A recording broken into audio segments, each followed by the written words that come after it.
Sa ika-25 ng Nobyembre, noong 1988, isang lalaki ang nakaupo sa kanyang kotse na nakikinig sa mga ulat ng panahon at isinusulat ang mga ito sa kanyang kwaderno.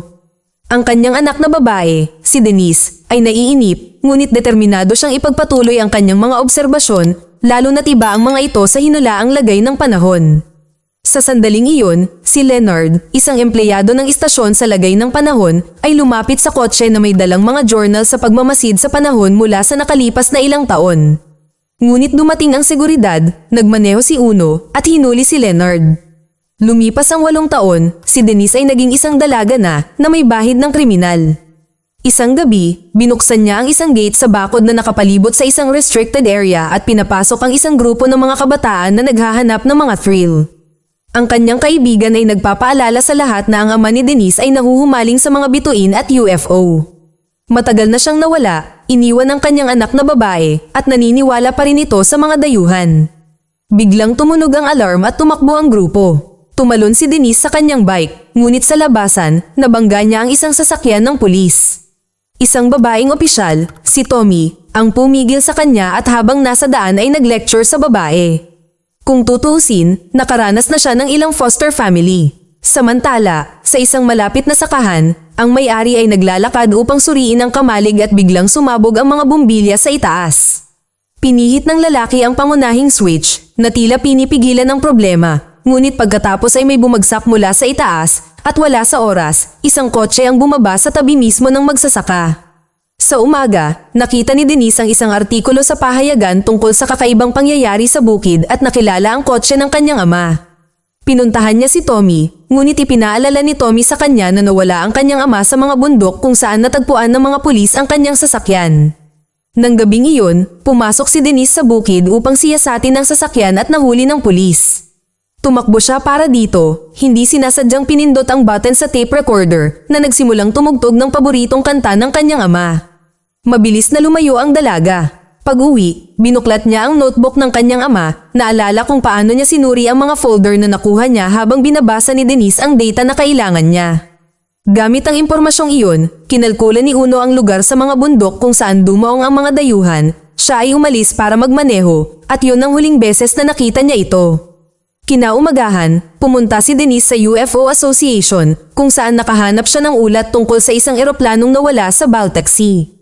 Paglipat sa susunod na silid, nakita niya ang ilang miyembro ng asosasyon. Tumawag si Tona mula sa isang taong nagsasabing nakasaksi siya ng isang UFO sa Sweden, ngunit ito ay naging kabilugan ng buwan lamang. Higit pa rito, mayroon silang mga ulat ng pagkawala ng kuryente, kakaibang mga headlight, satellite, maruruming lente, at lumilipad na plastic bag, ngunit walang tunay na UFO. Hiniling ni Denise na makipagkita sa chairperson na dating kaibigan ng kanyang ama, si Leonard. Tinukoy ni Denise na ang malakas na ulan ay nahulaan noong Biyernes, ngunit walang ulan. Pagkatapos ay namatay ang kuryente at makalipas ang 5 minuto ay nahulog ang isang pulang kotse sa bubong ng isang magsasaka.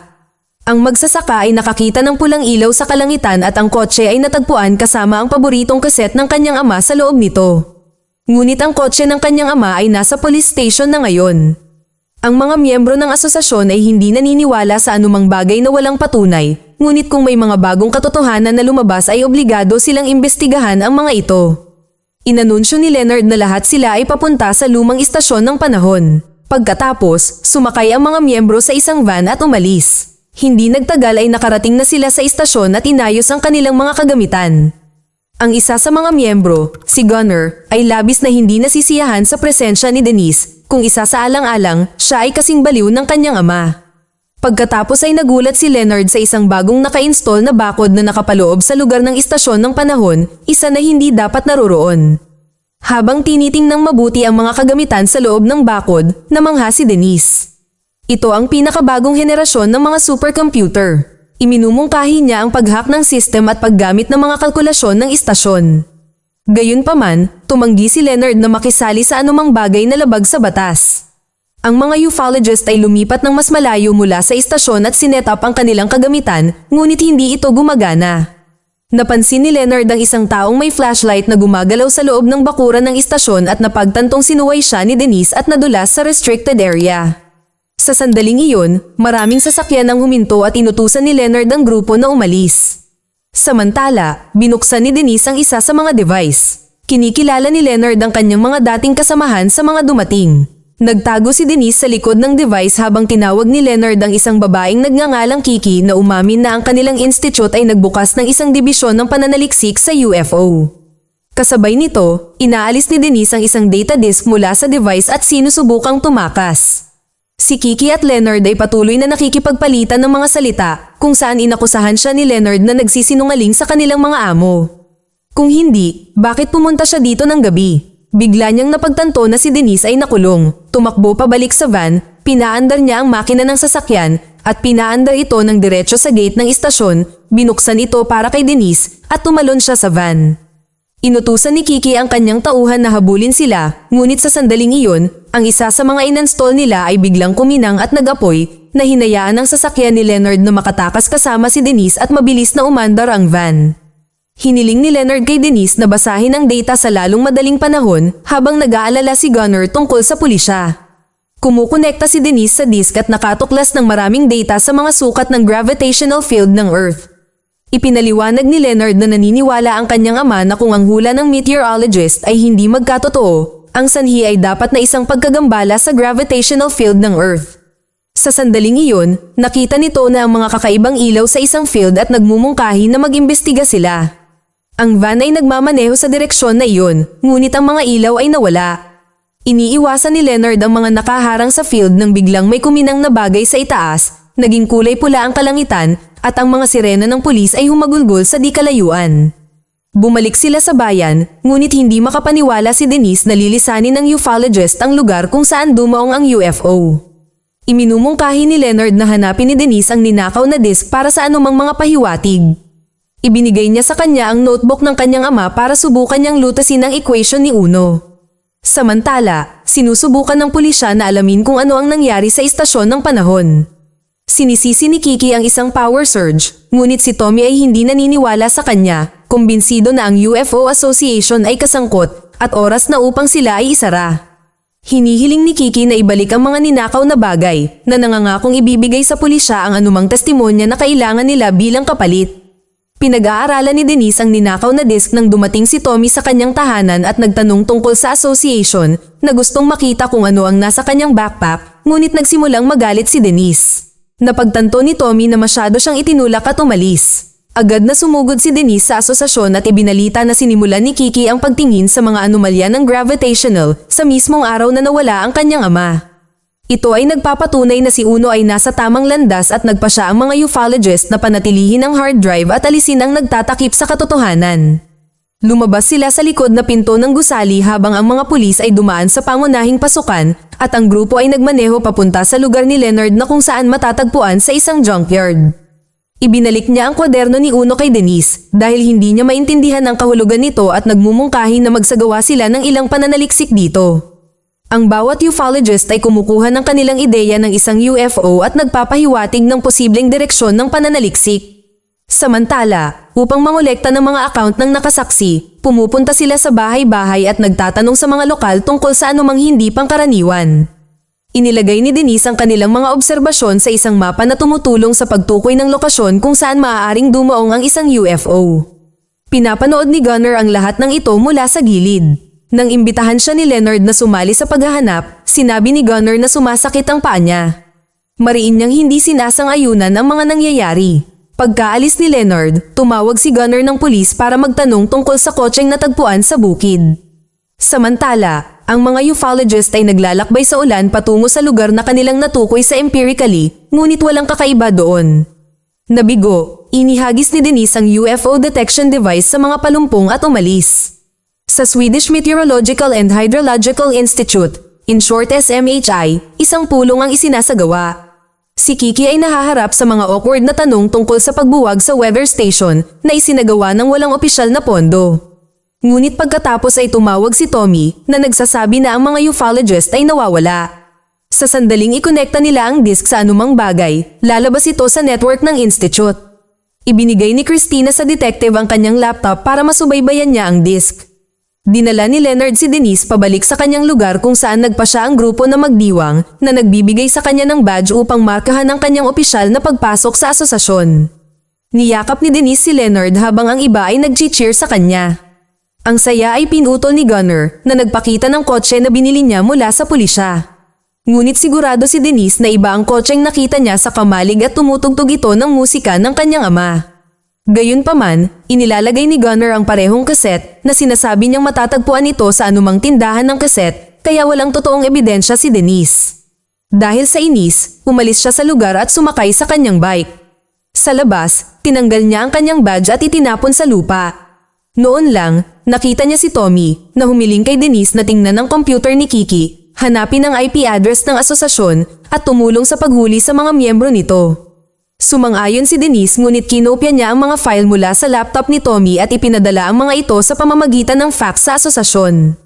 Sinabi niya na wala siyang nakitang kapaki-pakinabang. Umalis si Tommy, ngunit napansin niya ang itinapon na badge ng asosasyon at napagtanto niyang niloko siya ni Denise. Bumalik si Tommy, ngunit tumakas si Denise sa bintana, nagmadali sa asosasyon at pinag-aralan ang data na nakuha niya. Ito ay nagiging malinaw na ang isang UFO ay bumagsak sa isang lawa sa malapit. Tinawagan niya si Leonard at sinabi sa kanya ang kanyang natutunan. Sa sandaling iyon, pumasok si Gunnar, sinubukang takutin si Denise at hinihiling na kusang umalis siya sa asosasyon. Ngunit isang sirena ng pulis ang tumunog sa labas at tumakas si Denise. Nahanap niya ang iba pang miyembro ng asosasyon sa trailer ni Leonard at magkasama silang tumungo sa lawa na may kasamang lumang crane truck. Dumating sila sa site at nagsimulang maghanap. Hindi nagtagal ay napagtanto nilang may nahanap na sila. Binuksan ni Denise ang winch at isang bagay na malaki at mabigat ang nagsimulang umangat mula sa kailaliman. Pinaandar nito na ang truck ngunit halos hindi na ito makahawak sa pampang. Dinurog ng mahiwagang bagay ang pier at lumabas mula sa tubig ang isang eroplano na nagpabaliktad sa truck at muntik nang mapatay ang ufologist. Inamin ni Denise na nalaman niya ang tungkol sa bagay mula sa network ng institute na nahack niya. Kinukutya niya ang mga lumang pamamaraan at tinawag ang mga ufologist na freak na nagudyok sa koponan na umalis. Nahanap ng pulis si Denise sa baybayin at hinuli siya.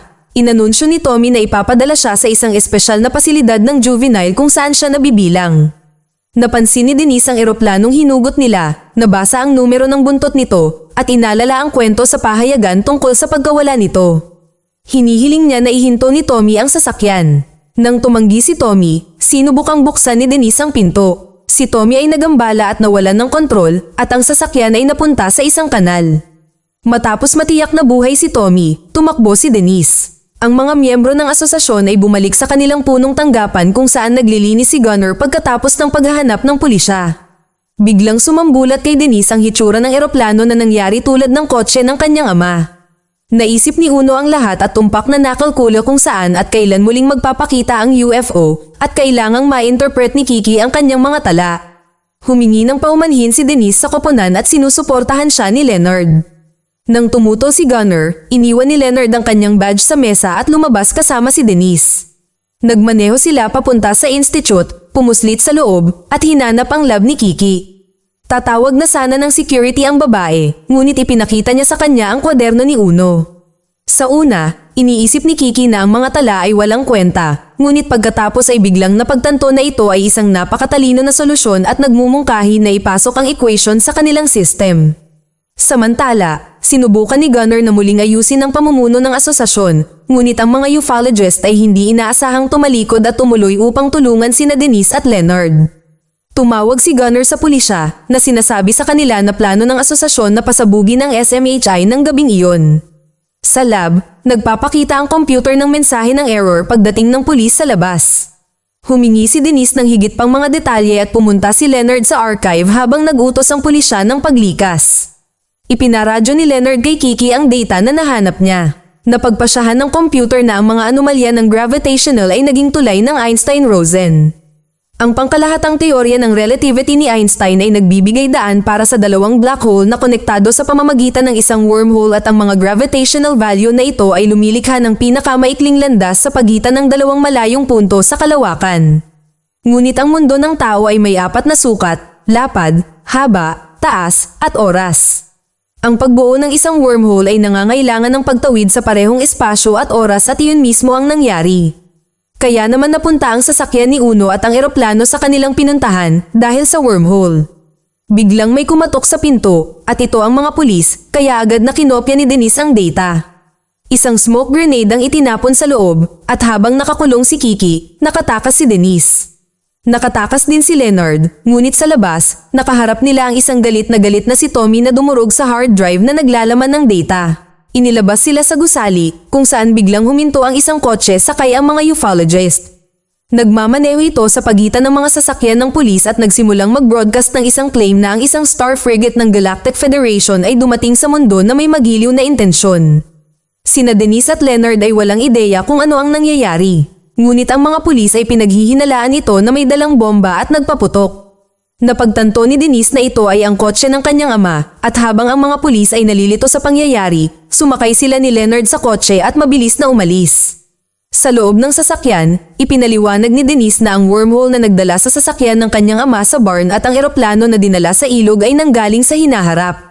Isang habulan ng mga pulis ang naganap. Nagmamaneho si Denise sa itaas na palapag ng isang parking garage kung saan siya pinahinto ng isang armado na si Tommy na nagutos sa kanila na lumabas ng kotse. Hinihikayat si Denise, itinuro ni Leonard na kung ang kotse ay mapupunta sa kamalig ngayon, hindi sila magka-crash. Kaya nilakasan ni Denise ang kanyang lakas ng loob at inapakan ng gas. Si Tommy ay nanonood ng mga pulang flash na nagpapaliwanag sa kalangitan sa ibabaw ng lungsod, ngunit ang kotse ay wala kahit saan. Natagpuan ni Leonard at Denise ang kanilang mga sarili sa kamalig, ngunit hinihila sila ng puwersa ng gravity palabas sa isang manyebe na bukid. Si Leonard ay nasugatan at napansin ni Denise ang isang ilaw at hindi nagtagal ay nakita niya ang kanyang ama na tinawag siya para sumama sa kanya dahil malapit nang magsara ang wormhole, ngunit naalala niya si Leonard kaya bumalik siya para sa kanya at tinulungan siyang makarating sa kamalig. Biglang nasira ang pader habang ang isang kotse ay bumangga dito na lumilipad sa ibabaw nila. Si Denise at Leonard ay bumagsak sa niebe, pinapanood ang mga pulang ilaw sa itaas. Pagkatapos, sa isang iglap, nakita nila ang kanilang mga sarili sa isang lugar sa tag-init. Isang night ang nag-anunsyo sa kanila na ito ang taong 1360 AD, ngunit sa lalong madaling panahon ay naging malinaw na ito ay talagang isang grupo ng mga reenactor at sila ay talagang noong 1998. Tumawag si Denise sa asosasyon at ang mga ufologist ay sumugod sa ospital. Kalaunan ay ipinagdiriwang nila ang muling pagkabuhay ng samahan na ngayon ay dumarami na ang mga bagong miyembro. Nalaman ni Leonard na nagsimula si Denise ng isang bagong proyekto na gustong malaman kung sino ang tumulong sa kanila na bumalik at kung paano. Mag-subscribe para sa higit pang mga video na tulad nito, i-on ang notification at mag-iwan ng like para matulungan ang aming channel. Salamat sa panunood.